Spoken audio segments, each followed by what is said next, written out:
कभी कभी वो लोग कहते हैं ना पंडित ज्योतिषी कि आप पक्षियों को जाके दाना दीजिए, काले डॉगी को जाके रोटी खिलाइए, गाय को खिलाइए, हाँ, चिड़ियों को पानी दीजिए, चींटियों को आटा खिलाइए, बोलते हैं कि नहीं? इसका क्या मतलब है? ये बहुत बड़ा पुण्य है किसी को भोजन कराना। और यहाँ तो बात हो रही है भगवान को भोजन कराना। तो भगवान क्या हमारा खाते हैं? हमारे सामान में से एक चीज भी कम होता है? 4 लड्डू चढ़ाए तो क्या एक कम हो जाता है क्या ईश्वर को भोग लगाने समय? नहीं। तो भगवान हमारा अन्न नहीं उठाते, तो क्या उठाते हैं भगवान? हमारी भावना उठा लेते हैं, हमारी भावना उठाते, और उसी का तो भावना का ही हमें बहुत बहुत बहुत भाड़ा देते हैं बाबा। तो जो भगवान को भोग लगाए, प्रकृति को भोग लगाए, तो वही तो है महान पुण्यात्मा।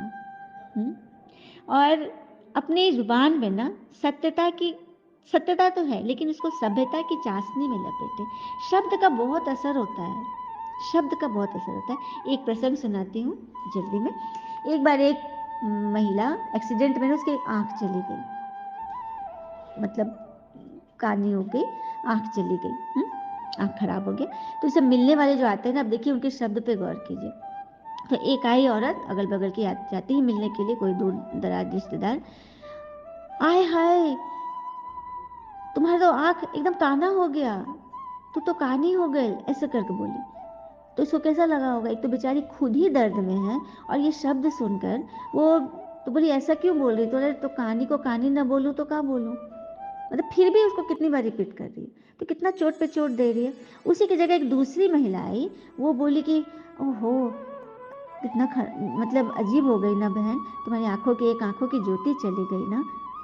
तो ये शब्द सुन के देखिए, बातें दोनों सत्य थी, सत्य दोनों था, लेकिन एक सभ्यता में लपेटा हुआ था और एक था कि ऐसे ही खुले खुले उघारे बोल दिए। तो बस इस सब पे कंट्रोल करना भी पुण्य आत्मा बनना है। ठीक है। प्रश्न है, सदा बच्चों की उन्नति होती रहे उसके लिए बाबा कौन सी श्रीमत देते हैं? तो श्रीमत है, पॉइंट वाइज लिखेंगे। सदा याद की यात्रा पर रहो, याद से ही आत्मा की जंग निकलेगी। याद की यात्रा में भगवान से जुड़े रहेंगे, मनन करते रहेंगे, तो हमेशा हमसे अच्छे कर्म होंगे। दूसरी पर, कभी भी बीती को याद नहीं करो, आगे के लिए कोई आश न रखो। बीती सो बीती, जो बीत गई सो बात गई, रात बीती बात बीती। तीसरा, शरीर निर्वाह के लिए कर्म भल करो, लेकिन जो भी टाइम मिले वह वेस्ट न करो। बाबा की याद में टाइम सफल करो, सेवा में टाइम सफल करो। चौथा, कम से कम 8 घंटा ईश्वरीय सेवा करो, तो तुम्हारी उन्नति होती रहेगी। ठीक है। भोजन हर कर्म करते ईश्वर की याद बनी रही। ऐसा नहीं कि सब काम धंधा छोड़ के बस बाबा के फोटो के आगे बैठ के, नहीं, ये तो बिल्कुल ही नहीं करना है। सुबह चलिए 3 से 4 आप योग कर लिए, उठे ना उठे जो भी, लेकिन सुबह में अपना याद किए मन ही मन। हाँ, और उसके बाद हर कर्म करते हुए झाड़ू भी लगा रहे तो बाबा की याद में, कपड़े भी धो रहे हैं तो बाबा मेरी आत्मा का मैल धुल रहा है ना। हाँ, सुबह सुबह झाड़ू लगाती हूँ ना, मैं आत्मा पर अनुभव बता रही, तो ये बोलती मैं ब्राह्मणी इस घर की सारी नेगेटिविटी को बहा रही हूँ, है ना। कोई नेगेटिव का एक अंश भी, धूल मात्र भी इस घर में न रहे, बाबा यही संकल्प है। और जल छिड़ती हूँ तो अमृत जल इसमें छिटा रहा है, ये हमारा सत्युगी स्वर्ग है। इस तरह से हर एक कर्म में बाबा को सामने रखो, तो होगी ना याद की यात्रा। अच्छा, ओम शांति। तो रूहानी पिता बैठ रूहानी बच्चों को अथवा आत्माओं को समझाते हैं। मनुष्य कहते हैं आत्मा की रिस्पॉन्सिबिलिटी है परमात्मा के ऊपर, वही सब आत्मा की उन्नति और मन की शांति का अभी रास्ता कौन बता सकते हैं? भगवान ही बताते हैं ना। अक्सर करके रोग होते हैं शरीर में, यहाँ भिकुटी में थोड़ी रोग होता है, आत्मा में रोग होता है क्या? नहीं, सिर में दर्द होता है, आत्मा को कोई तकलीफ नहीं होती। तो मनोरोगी नहीं बनो, शरीर रोगी होता है, मनोरोगी नहीं बनो, है ना। तो भगवान मन में रोग न आए उसके लिए भगवान हमें ये ज्ञान सुना रहे हैं। आत्मा ही 16 कला बनती है, फिर आत्मा ही बिल्कुल काली हो जाती है। 16 कला ही बनती है, फिर कला कम कैसे होती है? क्योंकि जब ऊपर से नीचे उतरेंगे तो नीचे की स्थिति ही होगी ना। 16 कला थे सत्युग में, फिर त्रेता में 14 कला हो गए, फिर द्वापर में 8 कला, और कलयुग में कोई कला नहीं। सत्युग में आत्मा चढ़ती कला में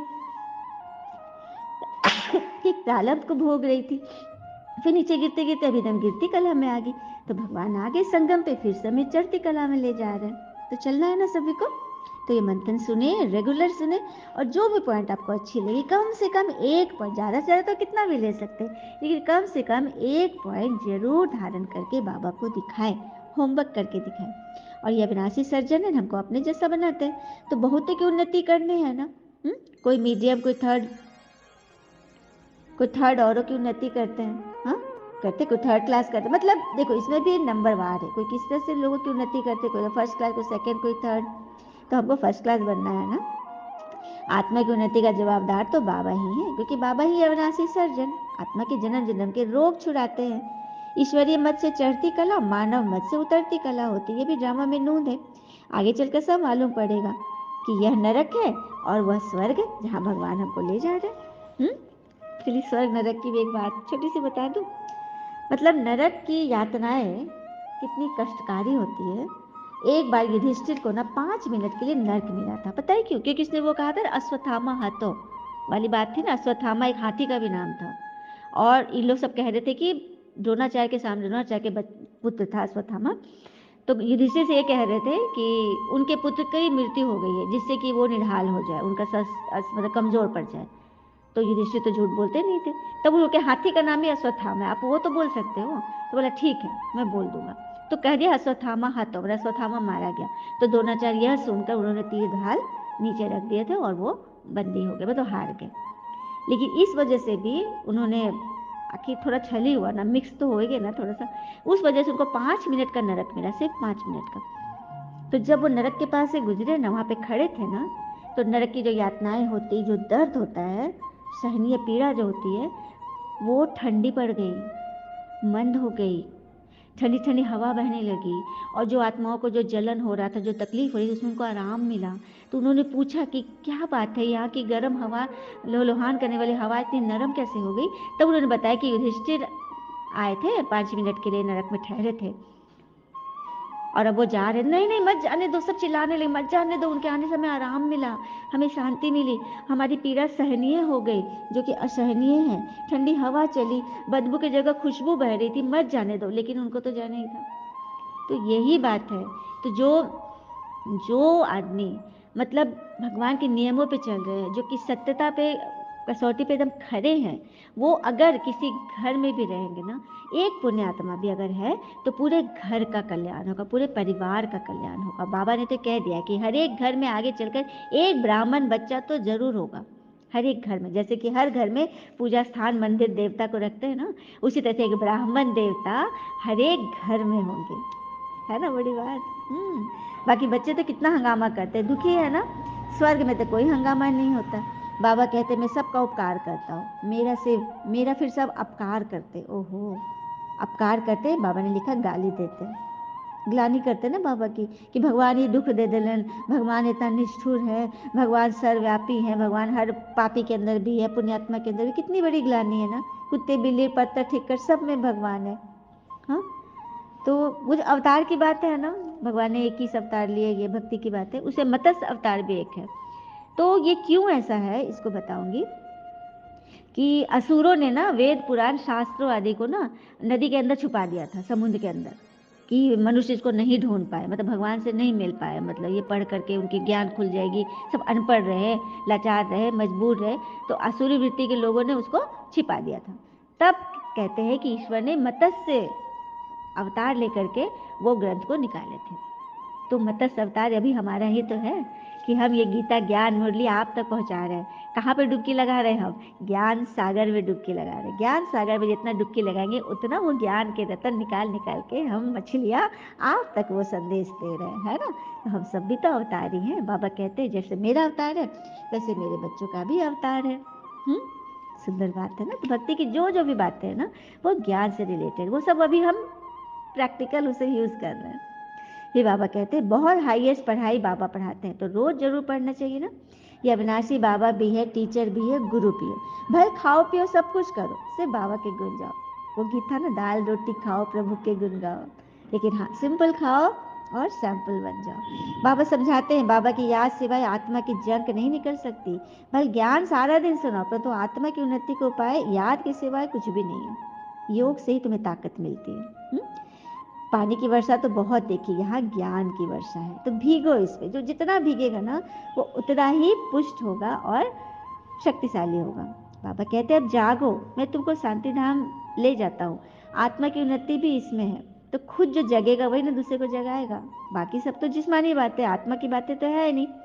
पदमपति भाग्यशाली सिर्फ तुम ही बनते हो, बाबा है गरीब निवाज, गरीब ही सुनते हैं। तब बाबा कहते हैं अहिल्याओं गणिकाओं को भी समझाओ, और ऐसी ऐसी माताओं को भी समझाओ जो कि गंदगी में दलदल में पड़ी हैं, उन सब का बेड़ा पार करो। जेलों में जाके सुनाओ जो कि एक क्षण के क्रोध के लिए वो सजा काट रहे हैं, उनको जाकर बताओ, सबका बेड़ा पार करो, सबके मन को आराम दो। ये तो आगे चलकर ना बहुत विकट परिस्थिति आएगी, पता है। अभी तो शंकर जी ने मात्र डमरू को पकड़ा है तब ये हाल हो रही है। हाँ, प्रकृति के हलचल, हम लोग रूस यूक्रेन और कितना सब तालिबानी लोग, कितना सारा युद्ध अभी फैल गया इजराइल में, सब सुन ही रहे हैं न्यूज़ में। तृतीय विश्व युद्ध की ओर विश्व जा रहा है। तो अभी शंकर जी ने सिर्फ डमरू पकड़े हैं। जिस दिन उन्होंने पकड़ कर डमरू बजा दिया, उस दिन तो एक तरफ तांडव होगा और एक तरफ नटराज का नृत्य भी होगा। तो कौन बच्चे नृत्य करेंगे? बाबा के बच्चे, क्योंकि उस समय अग्नि के अंगार पर भी हम बच्चे नृत्य करेंगे, क्योंकि ये हमारे लिए परिवर्तन का युग है। और दुनिया के लिए होगा विनाश, प्रलय दुनिया के लिए होगा, और हमारे लिए होगा परिवर्तन। ठीक है, इसीलिए जल्दी जल्दी तैयारी करो, क्योंकि अंत समय बस आया कि आया है ना। दरवाजा खटखटा रहा है, परिवर्तन एकदम निकट है। दुनिया के लोग मतलब पहले ब्रह्मा कुमारी को सुनते थे कि परिवर्तन आएगा, विनाश होगा, ये होगा, तो लोग मानते नहीं थे। अभी इतने हजार वर्ष पढ़े कलयुग को, लेकिन आज साइंस भी मान रहा है, सब भविष्यवाणियां भी हो रही है कि जितने भी चारों धाम है, जितने भी मंदिर हैं, वो धीरे धीरे लुप्त की कगार पे आ जाएंगे जब कलयुग खत्म होगा। और धीरे धीरे ये हो रही, द्वारिका भी नीचे धंस गई। तो कौन सी द्वारिका धंसी? हम बच्चे जो हम देवी देवता थे, हमारा ही सोने का महल धंस गया। क्यों धंसा? क्योंकि हम विकार में चले गए, हम गंदे वाम मार्ग में चले गए, हम एकदम अपने गुणों को एकदम गिरवी रख दिए, मतलब सब खत्म कर लिए। तो इस वजह से हमारी जो नगरी थी, हमारा पूरा गुण ही जब ध्वस्त हो गया, तो फिर नगरी की क्या विचार। तो यही सब हो गया है ना। फिर बाबा बांधेलियों को बड़ी प्यार से समझाते हैं कि तुम्हें पति को बहुत नम्रता प्यार से समझाना है। बाबा ने कहा है कि पति को बहुत नम्रता प्यार से समझाना है। कोई मारे तो उन पर फूलों की वर्षा करो। अभी हमने क्या सुना था, पुण्य में कोई हमारे लिए गड्ढा खोद रहा है, हम उनके लिए फूलों का गलीचा बिछा दें, और उनके नेगेटिविटी में हमारी पॉजिटिविटी भारी पड़ेगी, क्योंकि हमें मदद भगवान कर रहे हैं, है ना। तो बाबा ने नम्रता का भी नाम लिया। थैंक यू बाबा। तो उनकी आंखें बड़ी शीतल होनी चाहिए, बोली बड़ी मधुर होनी चाहिए, कभी हिले नहीं। अंगद का मिसाल है ना, बिल्कुल अचल अडोल, हिलना नहीं है। कल मिसल जो आपने पद पाया था वो पाते रहेंगे। अच्छा, मीठे मीठे बच्चों प्रति भगवान की नमस्ते, हम बच्चों के भी प्यारे बाबा को नमस्ते। धारणा के लिए मुख्य सार, पहली पॉइंट, कम से कम 8 घंटा ईश्वरीय गवर्नमेंट की सर्विस कर अपना टाइम सफल करना है, बाबा जैसा गुणवान बनना है। दूसरी पॉइंट, जो बीता उसे याद नहीं करना है, बीती को बीती कर सदैव हर्षित रहना है, ड्रामा पर अडोल रहना है। वरदान, संकल्प, बोल और कर्म के व्यर्थ को समर्थ में परिवर्तन करने वाले होली हंस भव। संकल्प, बोल और कर्म के व्यर्थ को समर्थ में परिवर्तन करने वाले होली हंस बनते। तो होली हंस का अर्थ है संकल्प, बोल और कर्म के व्यर्थ को समर्थ में परिवर्तन करने वाले, क्योंकि व्यर्थ जैसे पत्थर होता है और पत्थर की वैल्यू नहीं और रत्न की वैल्यू होती है। तो होली हंस फौरन परख लेता है कि ये काम की चीज नहीं है, ये तो पत्थर है। तो हीरा चुनना है, हीरे चुनने वाले हंस बुद्धि बनो, गुणों के हीरे चुनो। कर्म करते सिर्फ यह स्मृति इमर्ज रहे कि हम राजयोगी नॉलेजफुल आत्माएं, रूलिंग और कंट्रोलिंग पावर वाली है, जो व्यर्थ जा नहीं सकता। यह स्मृति होली हंस बना देगी। स्लोगन, जो स्वयं को इस देह रूपी मकान में मेहमान समझते हैं वही निर्मोही है। तो निर्मोही की बात है कि जो एक के सिवाय सभी से मोह रख ले तो वो प्रेम है, सभी से प्रीत रख ले, सबके प्रति सोचे तो वो प्रेम है, और एक के प्रति यदि है तो वो मोह है। सुंदर सी पॉइंट है ना। अव्यक्त साइलेंस द्वारा डबल लाइट फरिश्ता स्थिति के अनुभव में आज का पॉइंट है, जैसे जब कोई ऐसा दिन होता है तो चलते फिरते ट्रैफिक को भी रोक कर 3 मिनट साइलेंस की प्रैक्टिस कराते हो, चलते हुए सभी कार्यों को स्टॉप कर लेते हो। ऐसे आप भी कोई कार्य करते हो या बात करते हो तो बीच बीच में इस संकल्पों के ट्रैफिक को स्टॉप करने का अभ्यास करो।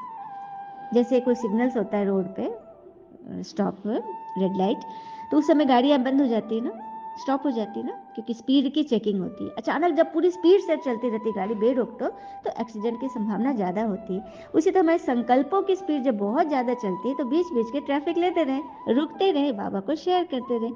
1 मिनट के लिए मन के संकल्पों को मन शरीर द्वारा चलते हुए कर्म को बीच में रोककर अपने फरिश्ते स्वरूप में स्थित हो जाओ। आइए करते हैं छोटी सी प्रैक्टिस। आराम से बैठे और अपने मन को देखें, क्योंकि चलते फिरते हैं ना सारे दिन के कार्यों में, अचानक हमने अपने आपको विराम दिया, बैठ गए आराम से शांति से, कुर्सी पर बैठ जाए या लेटे हुए हैं जिस अवस्था में हैं, बस मन की चेकिंग शुरू कर दें कि मन में कैसे कैसे संकल्प चल रहे हैं, अभी कुछ देर पहले क्या घटना घटी। अगर अच्छी बात है तो उसको याद करें, इमर्ज करें, और अगर बुरी बात है तो उस व्यक्ति को भी इमर्ज करें और मन ही मन उससे बातें करें कि हे आत्मन, आपके साथ जो भी बहस हुई उसके लिए मैं आपको दिल से सॉरी बोल रही हूँ। आप भी मेरी बात को मन पे मत रखना। मैंने आपके लिए भगवान से प्रार्थना की है कि आपका मन भी शांत हो जाए और हम दोनों का संबंध बहुत अच्छा हो जाए। इस तरह से उसको दुआ दे दे। भगवान को शेयर में शिकायत नहीं करना कि भगवान वो आदमी हमको इतना गंदा बोला, ये बोला, वो ऐसा हो, ऐसा, इसको ये हो जाए, वो हो जाए, ये नहीं करना है। बस उससे बातें करनी, बाबा मुझसे जो गलती हुई इसके लिए क्षमा मांग रही हूँ। और अगर अच्छी चीज़ों को देखें, किसी ने आपके साथ बहुत अच्छा किया, उसके लिए दुआ दुआ दुआ भरते कि बाबा उसकी हर संकल्प पूरे हो, वह दुनिया के लिए जो भी सोच रही है उसकी उसमें वो शक्ति मिले और वो सदा भरपूर रहे। इस तरह से कोई व्यर्थ घटना है उसको भी बाबा से शेयर करें, अच्छी बातें भी शेयर करें, आराम करें, 2 मिनट योग कर लें, मन से शांत हो जाएंगे। इसके बाद फिर अपने काम में लग जाए। अच्छा, ओम शांति। शुक्र है मीठे बाबा और बाबा के प्यारे प्यारे बच्चे, आप सबका जीवन सदैव शुभ हो। ओम शांति।